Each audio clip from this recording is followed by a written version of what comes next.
Now we'll talk about another important parameters in PK, which is like bioavailability.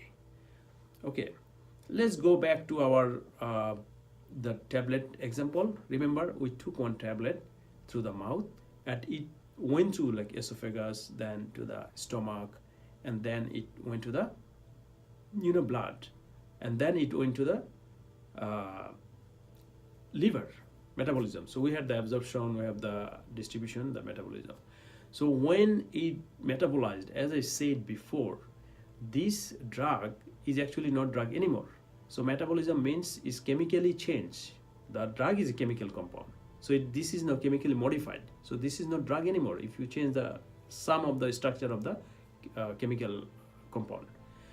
So when we give the drug, especially if you take orally or like extravascularly, there is a chance that you're gonna lose some of the drug. So after losing the amount, how much is available as like active drug, that is called bioavailability. So by definition, the amount of administered dose that reaches general circulation or that is active in the site, that is called bioavailability. For example, there is a drug like vancomycin. So vancomycin drug, if you take orally, it is actually only 5% will be available in the blood. So once it go through all this route and the metabolism, after the metabolism, only the 5%. That means if you give like 100 milligram, only 5 milligram will be available in the blood. Okay, so that is the bioavailability. So in this case, the bioavailability is only 5%. Okay, now what is actually absolute bioavailability? So remember I said, like if you take injection or if you take like intravascular, there is no absorption phase. So if you give the drug directly to the blood, like injection, intravenous, or like infusion, what happens? All the drug are in the blood. Okay, that is the goal. Our goal is to send the drug to the blood. Okay, so now if you give 100 milligram of a drug to the injection, 100 milligram will be available. Now for the same drug, if you give to the mouth, now you will see how much is available. Like for vancomycin is 5%. So if you compare, out of 100, you give the same drug 100 milligram, but now you found only 20 milligram is in the blood. So in the IV you had 100, but in oral you got only 20. So the absolute bioavailability will be 20%, or you can express 0.2, which means 20%. Okay, it is expressed with like F. So you compare with the IV versus oral, and this is the equation: area under the curve, dose IV and dose oral. The relative bioavailability. So relative bioavailability is actually you comparing with the tablet form versus the solution form. Area under the curve. This is another important factor to know in PK, because as I said, pharmacokinetics involve a lot of graph. So what is that graph?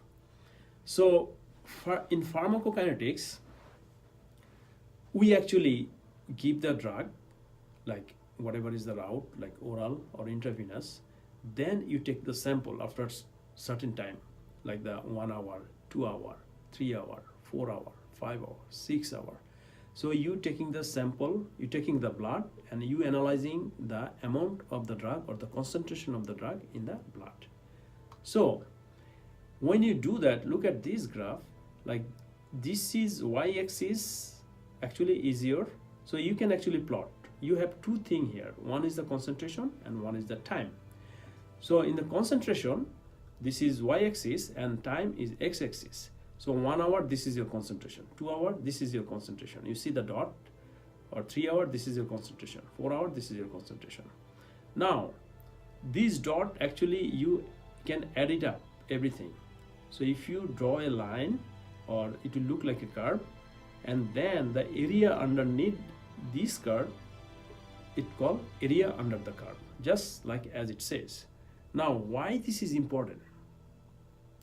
So for example, like when we take the drug through the mouth or oral administration, it will show one type of area under the curve. And if we take the injection, like IV bolus injection shot, it will show another type of the area under the curve.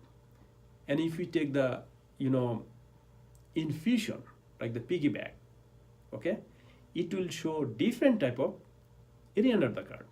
So from that curve or from that graph, you can actually tell what type of administration is that. You can tell how long the drug was in the body.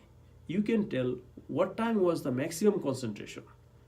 Okay, you can tell what was the maximum concentration. All the information you can just look at from the graph. So that's why area under the curve is important.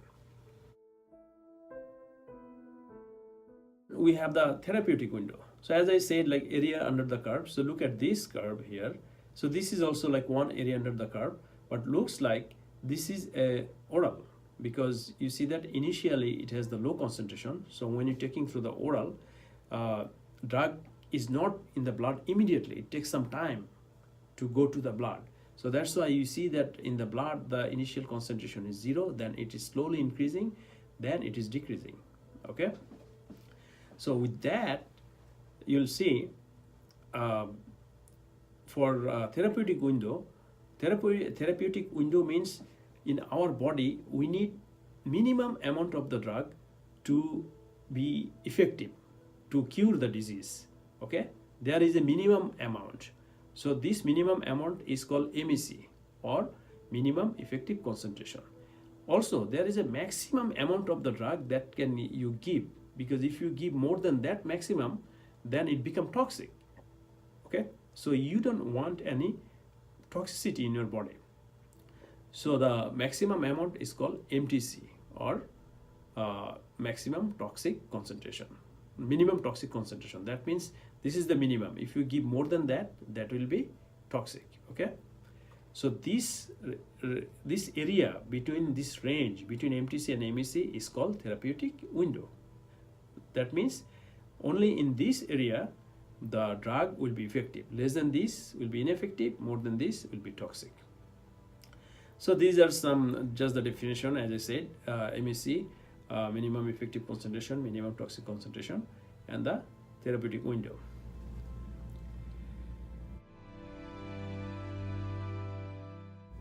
So now we'll move to like some of the pharmacokinetics of individual administration, such as like IV bolus, IV infusion, or oral administration.